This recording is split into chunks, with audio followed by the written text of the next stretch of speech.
So thank you so much for joining me here on Backstage Pass Rock News. Now, you guys, you're currently out on tour with Mammoth WVH. And well, first of all, how's that going? It's been awesome. This is our second leg of tour with Mammoth, and they've just been so fun to tour with. It's a really, really fun guitar-centric package. I think their fans really like what we do, and I know that my fans really love what they do, so it's been great. Absolutely. And you said it's the second leg of the tour because you toured last year as well, didn't you? The back end of last year with them. We did, yeah. And how's it all going? I mean, because obviously Wolfgang's a big name, isn't he? And there's a lot of spotlight on him all the time. So what's it like kind of touring and traveling with those guys? It's been great. You know, it's interesting because Wolf and myself are sort of both known, for other things. So we're sort of on this similar trajectory where we're really getting out there and, forging our own path and, trying to get our own music out there rather than just being known for doing something else. So it's been really great. Yeah, absolutely. And you mentioned getting out there and forging your own path because Call of the Void, it came out last year, didn't it? It was your most recent record. And how is it now? How is it kind of being out in front of the fans and playing your own stuff and being recognized for your own material? It's been great. I love touring. I've been touring a really long time, and now I've been touring as a solo artist for 6 years, and there's just something really special about going out and, doing your own thing, being the one on the marquee. Yeah, absolutely. And in terms of that record, then, I mean, you got some great reviews. I'm just going to read a couple if you don't mind. Blabbermouth said, Strauss shows off glistening soloing, cutting riffs, and a range of emotions. Distorted Sound said, exciting, hard edge rock with some of the best guitar playing you'll hear this year. And Louder said, impressively slick, shiny, modern metal. So you must be pleased with the reception that record got. Yeah, super happy. It was a labor of love for sure. Not the easiest record to make, but really, really proud of the end result. And I'm glad that people liked it. It's you do it for yourself first and foremost as an artist, but it's always nice when other people like it too. Yeah, absolutely. And in terms of like creating the record and crafting the music, you two obviously work together closely on things like this. So how long did that record take to kind of put together and come up with? You want to go ahead? Well, the initial concept, because I'm sure you know I'm managing this career as well. So I have the trifecta of NITA, right? The fiance, the manager, and the drummer. So different hats at different times. I just always saw that, I know she loves instrumental music and it's a big part of her DNA as a musician. And I wanted her to continue that, but I felt that if we would have gone down that exact same road, you create a ceiling for yourself. And with NITA, I always tried to, if you look at her career, uh, bring her into new things, cross new paths, break boundaries, do things that people don't expect. So with this one, I wanted to do vocals. I was like, I think it's a good idea. Let's try some vocals. Let's not do the whole instrumental record because if we do that, we're going to be in the same spot we were with Control Chaos. Let's just try something different. So the idea originally was supposed to be one instrumental record, one vocal record, but then we put it down and said, hey, let's just put it on one record. So we narrowed it down that way, came up with some singers, and by elimination process of who was available and the amount of red tape that goes with some people, this is where we landed. Absolutely. It's a fantastic record, and I urge everyone to go and check it out if they haven't done already, obviously, because it's been out since last year. Another exciting project you're both involved with, Some Assembly Required, a special track. So again, the two of you talk us through how this came around as well. So this came about. There's a video out there where I took NITA to Jason Becker's house and I surprised her. And I wish there was another video that showed you all the behind the scenes stuff of how that happened because it's pretty crazy.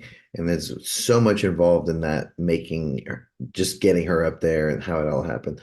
But after we left there, I was very moved. We were very moved. Yeah. It's just different energy when you're in the room with him. So we went back home and I was just thinking of like, man, it would be cool if there were ways to get Jason's name out there and help him out more. And I had this idea of like, hey, what if we grab maybe he has music that he hasn't released and maybe we could do something with it. So I contacted these people, they were cool with it. We went back up and then I kind of sifted through a bunch of stuff, a bunch of different music that I thought would speak to NITA. because I know her style and that kind of stuff. So now I don't know, I had grabbed like 10 ideas. We went home, and we kind of had this thing kick around. It took a long time to put this thing together. Just life gets in the way Mhm. and just a lot of different things happen. So when we finally landed, it was supposed to be a song for the record. And then we decided, you know what, Nina was like, let's just do this just for him and let's just give all the proceeds to him. Because then it gets messy. It's in the record and this and that. It's just like, let's just separate it, have it all for him. And so I let her, I was like, cool, go through the songs and see what sticks out. And so we landed on this one, which was, you know, tell the backstory on that one?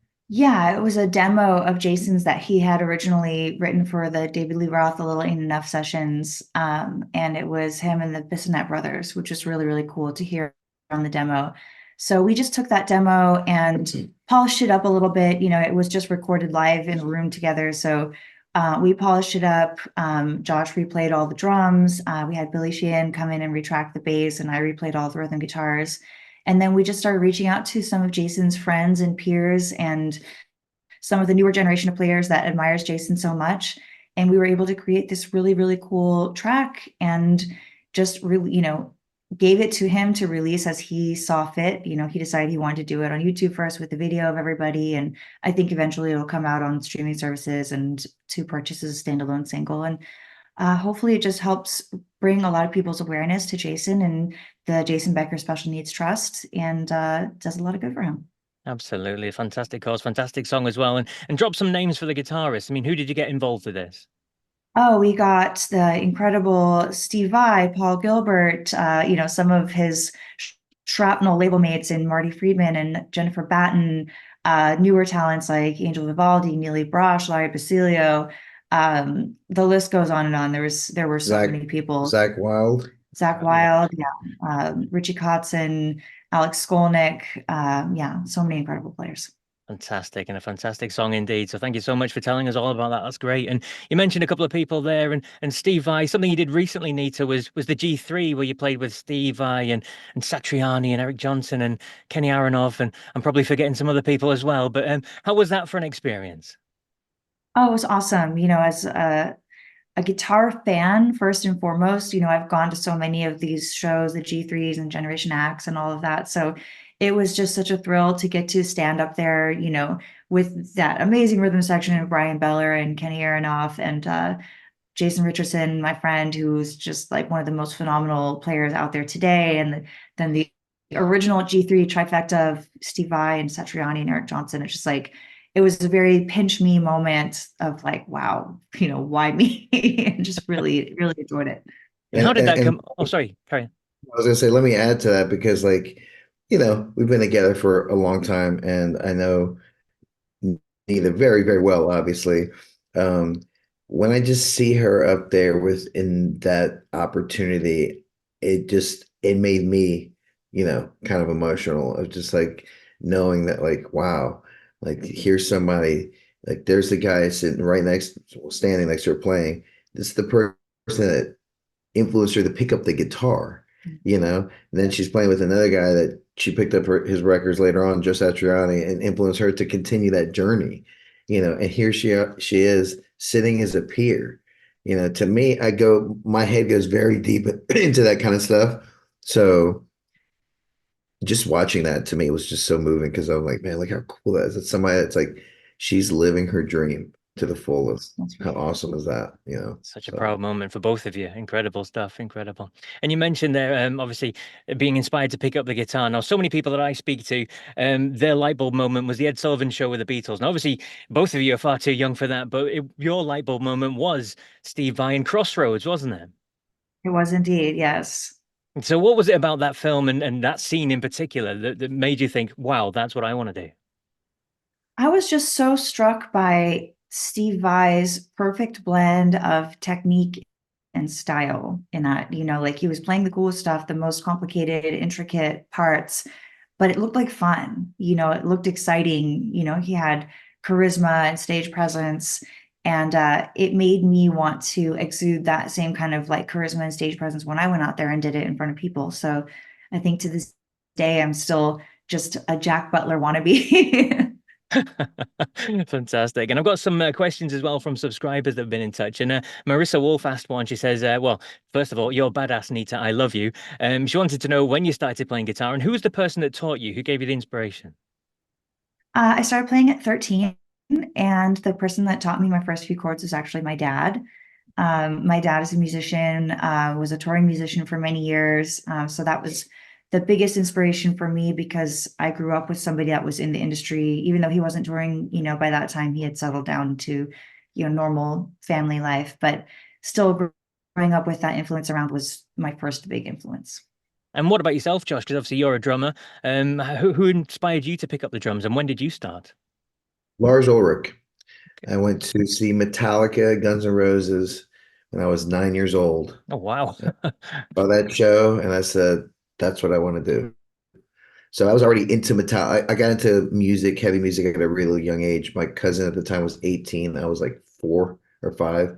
And he was kind of like, you want to be cool, hang out with me. So we'd go over there. He'd bring me in his room. He'd put on wrestling and he'd make me listen to metal. First bands I got into were like Chili Peppers, Danzig, Metallica, stuff like that. So I started really getting into it, watching Headbangers Ball at a really young age, recording stuff on VHS, and then rewatching it. And I'd sit on my knees and had somebody left drumsticks in my house for some reason. So I'd sit there and watch what was happening. And I cut these little pieces of cardboard out for each drum that Wow. Lars had. So I was just like, okay, he does this, and I rewind and start trying to learn how to play.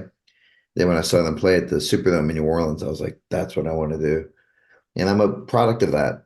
I use Tama. I'm Tama artist. Lars uses Tama. Use Zildjian. Same thing. It worked on me. She's a product of that too. Yes. Steve Ibanez. Ibanez, yeah, Hey, of the course. marketing works. Marketing works, people. Absolutely. I'm hoping the same sort of thing will rub off. I've got 4 kids. My youngest is 11, and he loves rock music. And we've got tickets to see Scorpions when they come to the UK at Wembley Arena, and it's going to be his first concert, Wow. and he's so excited. So, fingers crossed, it rubs off on Cool. him as well. He's gonna have that. He's gonna have that. That's what I want to do moment. Fingers crossed, absolutely. And Nita, just a quick question about Iron Maidens. Obviously, an all-female tribute and band for Iron Maiden. You were Mega Murray in the band, and what was that experience like for you? And were you a fan of Iron Maiden before you joined? Yeah, actually, speaking of Wembley, the first time I saw Iron Maiden was at Wembley. Very Funny cool. enough.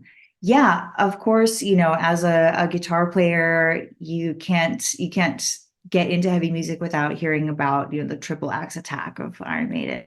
And then I had a great time, really educational time, especially playing the Dave Murray parts because I am naturally more of an Adrian Smith type of player, more of that sort of modern legato style. Dave Murray, much more so with like the blues rock, influenced metal style. So it was really good education for me to learn those Dave Murray solos and incorporate more of that, classic rock tone in my solos. I didn't play with the band for very long, actually. I played with them from 2011 to 13, so it wasn't all that long, but we had a great time doing it. And what did you learn from your time in the band in terms of touring and being out on the road for so long and things like that? Touring with the Maidens was fun because it's so rare that you get to tour with a lot of girls on the road, and we were such close friends at the time. Courtney Cox, the other guitar player, and I were actually even roommates when we were off tour. So it was like slumber party with your girlfriends all the time, all over the world, going to South America and Asia, playing these awesome heavy metal anthems to audiences that barely even spoke English. It was really, really cool.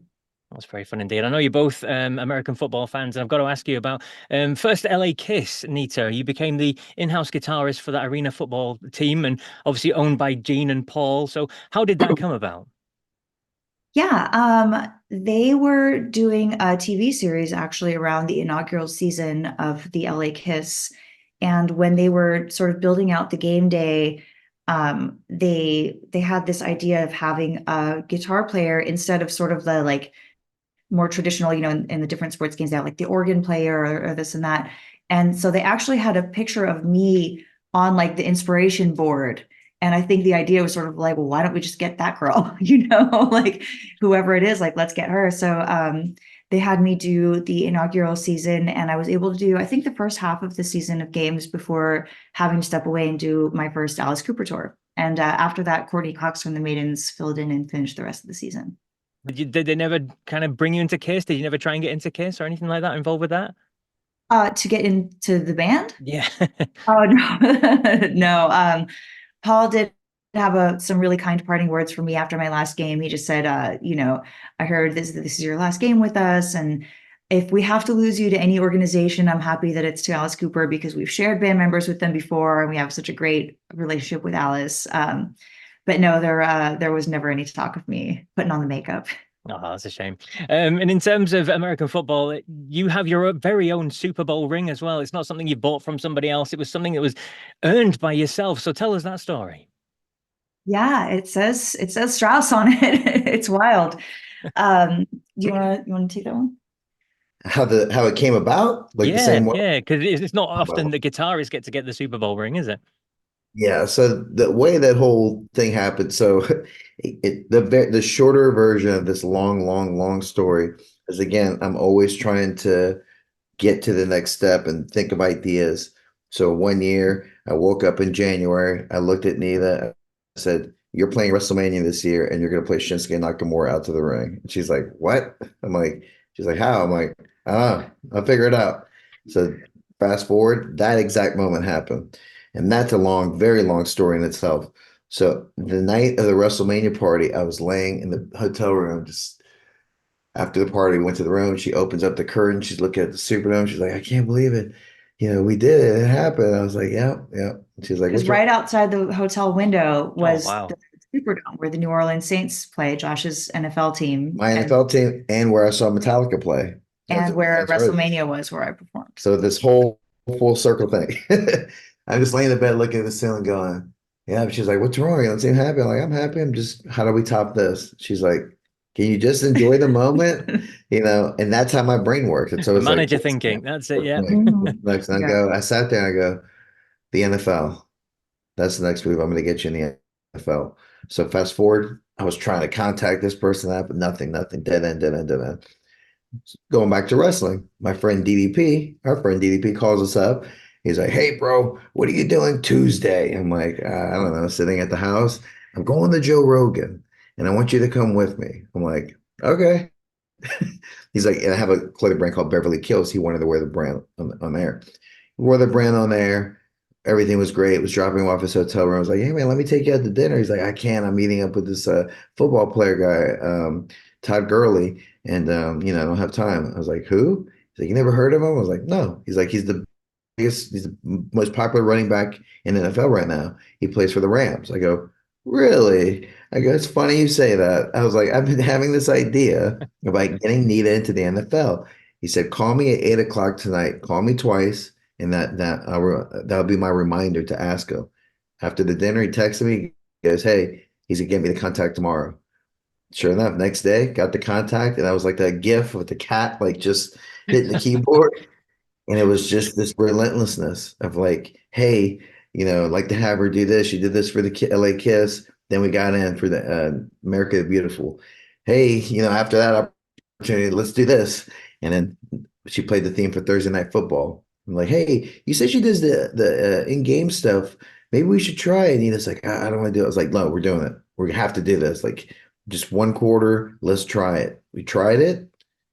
We went home and I just kept just, "Hey, what's going on for the next year? Hey, and fast forward like 6 months later, they're like, "Hey, we want to present a contract we want to have NITA part of the organization." I'm like, "Holy," it's like it happened, and one of the main things is like, I didn't want her to be one of the main things with them. I told them I didn't want her to be some girl playing guitar and just some person. I was like, it has to be her name. It has to be like, I want it to be, she's earned this, and sure enough, you go to the game and it's her logo and it has her guitar up there and she's, called out by name, and the Super Bowl ring happened and it was just like a holy shit moment. you know, when they won, I told her, I was like, "You're gonna get a ring." She's like, "I don't think so." I'm like, "Yes, you are." And there we are with the ring at the house. So pretty Absolutely awesome. crazy. Absolutely crazy stuff. And in terms of honoring that as well, playing week in, week out sort of thing, you're on tour, but you're flying back in just to do the games, aren't you? And then you're back out on tour, and it must have been a bit of a crazy, well, 6 months or so.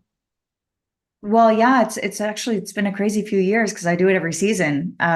So yeah, wherever I am, if I don't have a show on game day, I will be on an early morning flight and then a red eye back out. I'll be in LA for all of 8 hours, run in, play the show, run back out. But it's just the kind of thing that you would pinch yourself, if you ever even thought about missing, it's like, what would you tell your childhood self if your childhood self said, well, I don't want to wake up at 4 a.m. and get on a plane to play a stadium show and then get back on a red eye? Like, you tell your childhood self to tough it up, So it could be tiring, but it's really so worth it. Incredible stuff. Absolutely incredible. Now, I've got a question here for you, Josh. Mark says drummers often have unique rituals or routines before they hit the stage. Do you care to share any of yours?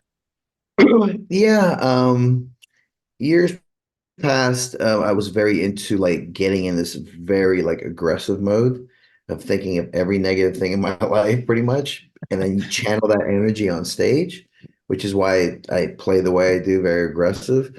Got a lot of stuff. I'm working on a record, and I was able to get a lot of stuff off my chest. So I've mellowed out a little bit on that.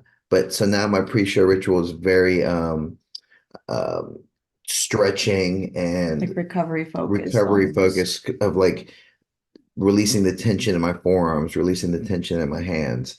And I have this whole ritual of like the Theragun, which is a little like massager. massager gun thing that just kind of like vibrates like crazy on your arms. Yeah, yeah. A lot of stretches like that, trigger point therapy. Then I'll put some like music that pumps me up in the background. I'll, warm up with my sticks. I mean, it's like an hour and a half thing. And if I don't do that, I really feel it Wow.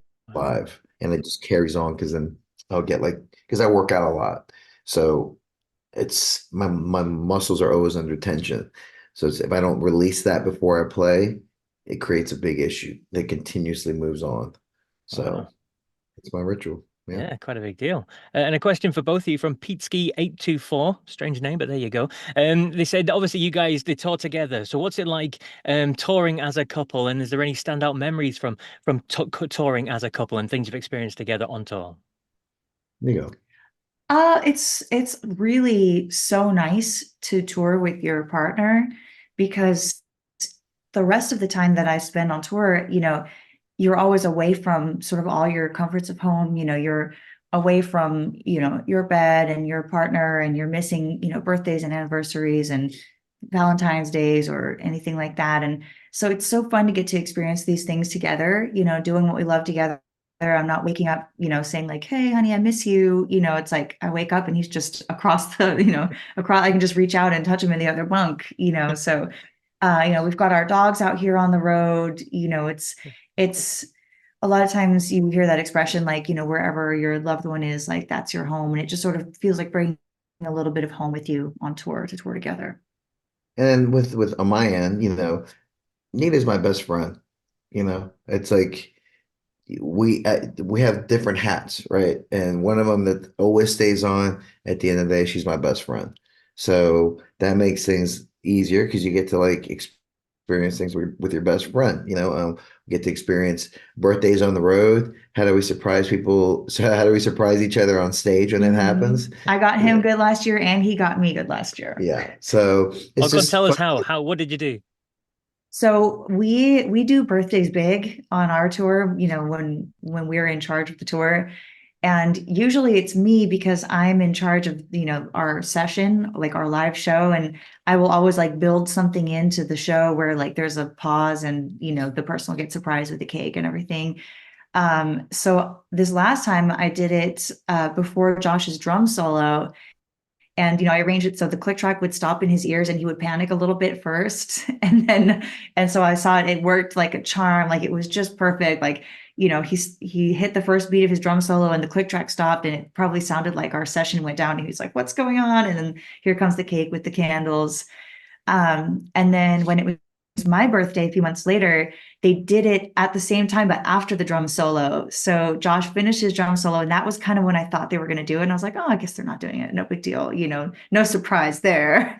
And then, of course, he finished the solo, and then they stopped right when I was supposed to come back in. So I came back in with the song alone, and I was like, what's happening? And, then they brought the cake out, and actually all of Mammoth came out, including Wolfgang, to sing happy birthday, which was really, really fun. So these are the kind of things you get to experience together that are just, it's fun doing it on your own, but it's so much better when your partner's actually there. Yeah, absolutely fantastic. And I've got a couple of questions here. One from Joe Pensanti and Slim Santilli. Obviously, you're both American football fans. You like your wrestling and music too. But do you have any hobbies outside of all that?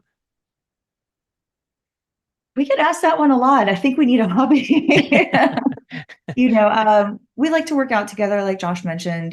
We both we enjoy going to the gym, but that's not really a hobby as much as it is a necessity. Like, you just kind of have to do it to stay fit and stay mentally sane. I think we're just sort of in a season of life right now where this is the time that we work a lot. We're really blessed that we love what we do. We get to do it together. And maybe when things calm down a little bit, we'll take up painting or pottery or something together. But right now, the music is pretty much it. It's funny, just with me, my hobby is what other stuff can I get my hands into? His That's hobbies my are just hobby. more work. People call it work, to me, I love everything that I do, all aspects, I have a lot of stuff, obviously NITA land, but I also have a lot of my own stuff. So that kind of stuff, it's what inspires me to get up every day. It's like, okay, what can I get involved with this time? Like, what can I get my hands into?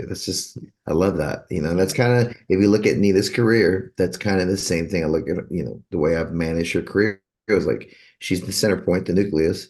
And it's like, she likes all this other stuff. How do I build bridges to connect her to the things that she likes? That's kind of what I did, and those are the kind of things, that excitement of making the impossible possible, the NFL thing. WrestleMania, like that kind of stuff. Like, let's just aim big, like whatever it is. What's the worst that's going to happen? Someone's going to say no. And to me, no is we didn't try hard enough. So let's make it happen, And that's when you get the cat emoji back on. That's it. Yeah. Yeah. Exactly. There's plenty of time for painting and pottery and things like that anyway. Don't worry about that. We have to speak about Alice Cooper as well, because obviously Alice Cooper, obviously a huge part of the rock scene. He's a global superstar and things like that. And NITA, Kip Winger was involved. He had a hand in you joining up, didn't he? Yes, Kip was actually the first person to send a video of me playing to Alice's manager, Shep Gordon. He actually sent a video from the LA Kiss. He sent a video of me playing the national anthem. And that was a cool introduction, I think, because it sort of showed that I could hold my own in front of a lot of people, a stadium full of people. And that was my initial intro to them. So very, very grateful to Kip for putting my name forward and changing my life. And in terms of the audition, then, I mean, what was the audition process like, and how long did that take until you got to actually find out that you were joining Alice? It was actually all via video, so very modern. The Alice Cooper band is all spread out all over the world. We have one guitar player living in South Africa, one living in Switzerland, drummer living in, and bass player living in the States. So it's not really feasible to get everyone together to audition a bunch of musicians. So they had me send a series of videos, gave me a lot of notes back and forth.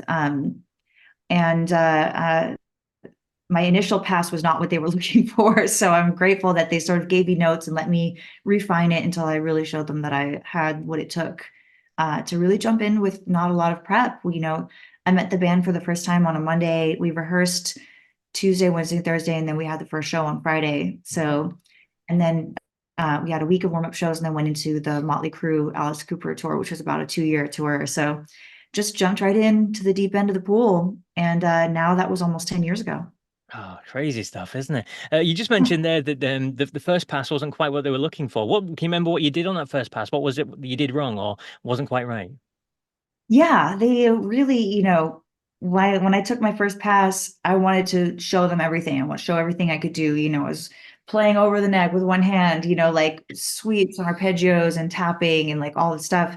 And the note that I got back from Bob Ezrin was, "Have you ever heard an Alice Cooper song?" Like, this is not what it sounds like. So I really, the note that I needed was just to dial it back, to play more for the song. And in retrospect, I probably would have done it the same way because I wanted to show them everything that I could do and what was possible. And now, of course, we're playing a lot more 80s Alice in the set. We're doing Lock Me Up, Roses on White Lace, and Teenage Frankenstein, a lot of the Kane Roberts era of Alice that is sort of unlocked by being able to do that, more chaotic tapping and stuff that Kane was so known for. So I'm glad they know I can do it. And I'm also glad that I was able to dial it back enough to show them that I could play 18 and Billion Dollar Babies and Poison and not step all over them. Yeah, absolutely. And then everyone I've ever spoken to who's worked with Alice, whether that's Desmond Child or Damon Johnson or Michael Monroe, they all can't speak highly enough of him. He's just a superstar. He's a legend. And what is he like to be around then? And what have you learned from him? He's the best. I'm just going to echo what everybody else that you just said says. He's the absolute best, the consummate pro, never has an off night, never has a bad show.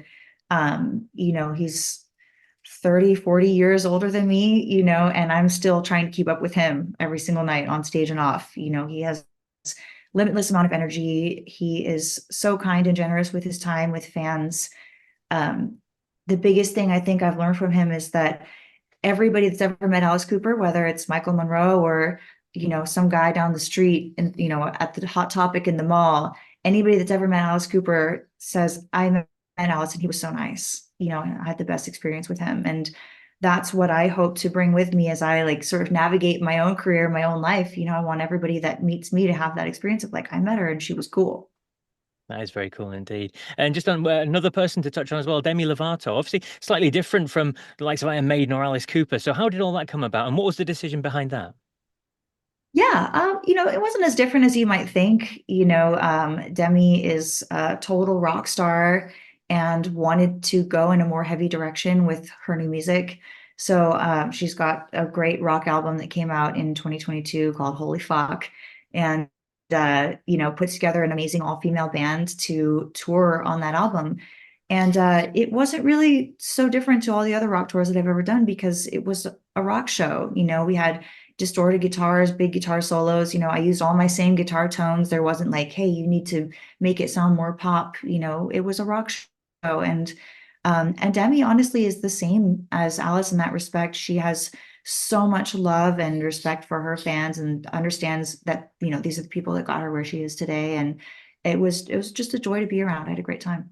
Oh, fantastic. And just something else, master classes, clinics. I mean, you've literally been all over the world doing these. And so why do you feel it's so important to share the love of guitars and to help people improve and tips and things like that? I think it's a responsibility of, all guitar players to pass on the things that we know, to inspire, whether it's the next generation or, the previous generation of guitar players, to just get people inspired to try new things and get out there and play. It's probably the biggest thing I talk about in my clinics is just get out there and play guitar. So many people think that because they're not in a band or because they don't live in a big city that they can't have a fun and rewarding, fulfilling career in music. And you can do anything from anywhere. Technology is amazing, so that's probably the biggest thing I talk about is just getting out there and playing guitar in front of people. And obviously you probably get asked this a lot as well, but what's kind of your main couple of tips then for anyone who's aspiring to be a guitarist or a young person that's picking up the guitar now? What tips and advice would you give them? It's get out there and play your instrument in front of people. There are infinite amounts of opportunity out there if you're willing to seek it out and do it. So, going and playing at open mic or a coffee shop or getting into a cover band or a tribute band, playing some of your favorite band songs until you can get out there and get your own music. Just getting out there and doing your art, get used to performing and the mishaps that are going to happen on stage and start having fun with it because that's what it's all about. And to add on to what she's saying to that, which is interesting because that's from her perspective, from the manager's perspective of stuff like this. I think that the idea of going out there and doing it is so lost these days because people use the internet as the end all be all. You should use the internet as to help enhance what you're currently doing, but not to be, I have 8 million followers, and so all of a sudden 8 million people are going to show up to their shows. Guess what? That's not the case. A lot of YouTubers that go out and do their own shows, they can't pack out crowds because no matter what, you still have, there's no elevator to success. You have to take the stairs and you have to do it, right?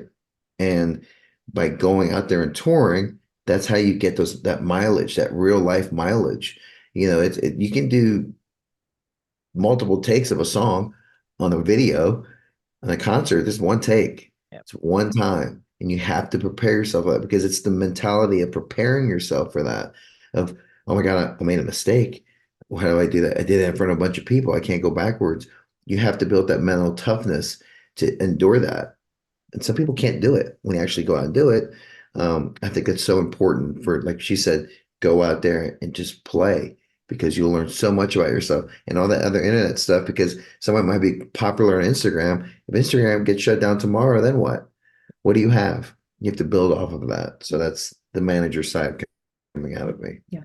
Fantastic words of advice from both of you. Thank you so much. Kind of connected slightly, Chaz Blitz, another question from one of the subscribers. He says, obviously, you're both visible to the public now. Can you still go out and about when you're on tour, on the road, and visit local record stores and things like that? Or do you have to wear the caps and the sunglasses just so people don't recognize you?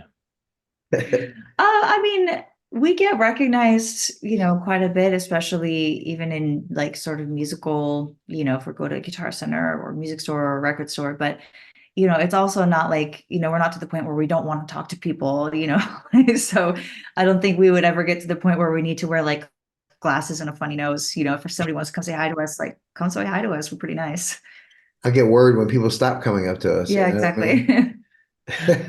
Absolutely. I've got one here from Amsterdam Originals Australia. Again, interesting name. It says, which rock singer, past or present, would be your dream collaboration? We've actually been talking about this quite a bit lately, and I'm going to stick with my answer of the week, which is Freddie Mercury. I'd love to work with Freddie Mercury. I have to say the same. Fantastic. Top 3 favorite bands of all time. One of them is Queen. He was just incredible, wasn't he? Absolutely. As a live performer, there's very few that could match him. Yes. I mean, I go back to what we were talking about earlier about like people, people that nowadays they record stuff and even the studio stuff, right? You record, you could do 50 takes and all this kind of stuff and edit it all together. I mean, if you think about that era of Freddie Mercury, he sang like no auto tune. You know what I mean? Like like that amount of talent that he had is just amazing. I mean, it's so mind blowing. When you hear the acapellas of him singing, it's just, oh God, it's amazing. Yeah, fantastic.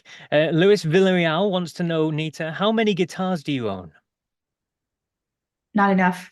I actually don't know the total number. I've sort of got a pile in storage and then a pile at my home studio. We have a studio at our house now, and I've got my main 10 or so there, and I've got some with the Alice equipment, some out here with me on tour, some at my parents' houses. So at some point I should do a proper inventory, but I'm not quite sure what the number is. And is there any special one that you hold above the rest that means something more to you than anything else? I would say my signature guitars, the Ibanez Jiva series, are incredibly special to me, not only because I got to design them and they are my perfect guitar for that reason, but being the first female Ibanez signature artist was an honor that, like, again, you talk about bucket list stuff. I just never imagined as a kid that someday there would be a girl up there with Steve Vai and Joe Satriani and Paul Gilbert, much less that girl was going to be me, So it was a really huge honor, something that Josh worked very hard for and something that I worked a long time towards. And so that series of guitars, the Jiva series, is just that culmination of that dream. And how did that feel then when you finally got news that was going to happen? You were going to get that signature series? It was unbelievable. It was something, I was an Ibanez artist for 10 years before the Jiva came out. I was the only girl on the Ibanez roster for quite a bit of that time. And so, walking into the NAMM convention and seeing my guitar up there for the first time was such an emotional rush of like, wow, I made it. There's right next to all my heroes, there's me. And then some guy came up and was like, hey, sweetie, and like just took me right out of the moment. Like, hey, sweetie, can I take a picture with you? I was like, ah. And that's that whole the whole thing with the guitar too is another like that the whole process of that was such a crazy story because one of the things like somebody told me it was like that's never going to happen. Just so you know that she's never going to get that guitar, and I go, okay, Wow. we'll see. And it happened, and it was those are the kind of things that inspired me. Like I would get very motivated by like that's never happened. It's never no that's never happened before, whatever. So yeah, the story alone with that. So when that finally happened, just to see her face, because when we first started working together, we were started dating first, but when we first started working together, that was one of the main three goals that she had. She said, I want a signature series guitar, And we got offers from other companies before Ibanez and turned them down because Ibanez was the dream. The goal was the first three goals were cover of a magazine, an ad, and signature series guitar.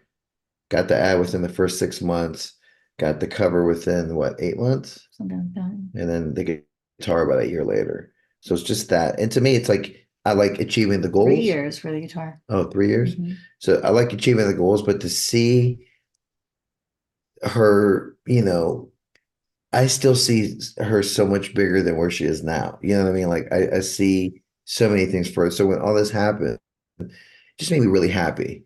Like the work I put in is great and all that stuff, but like to see that she earned it and she got it and it's all, it all came together for her. I couldn't be happier. Fantastic stuff. And I've got a question here from Murray Snowflurry, asking NITA, are you tired of journalism folks constantly referring to you as a female guitarist? Your playing is phenomenal, and that's the only thing that needs to be said. Now, obviously, there's a lot of gender talk and things like that. So, does it annoy you that you get labeled as a female guitarist, a girl who plays guitar, that sort of thing, rather than just a guitarist? Or is it something that you're kind of proud of in the fact that you're pushing women and pushing music in that kind of sphere? I don't mind it at all. No, I mean, I'm a female guitar player, like it would be like them saying guitar player from Los Angeles or, anything like that. It's what I am. I'm proud to be a woman in this industry. And if someone's talking about me at all and, hopefully in a positive way, that's the thing that matters. I don't get too hung up on like, well, they called me a girl. I am a girl. Doesn't bother me. Good stuff. And obviously, Josh, you talk about goals and you have big aspirations for yourself and NITA. I mean, what's coming up in the pipeline? What do you see over the next year or so? With NITA, I want to break into other avenues of probably sports that NITA hasn't done yet. What's left? Yeah, I mean, to get a Super Bowl ring, it's kind of hard to, We're good. But there's, I think also I see her next record being way bigger than the current one. I think that between Control Chaos and Call of the Void, those two, to me, what I envision in my head and what I see and what I know is that it's only the beginning touches of what she's capable of and the songs of what they're going to be. And, I could write a book on making of that last record.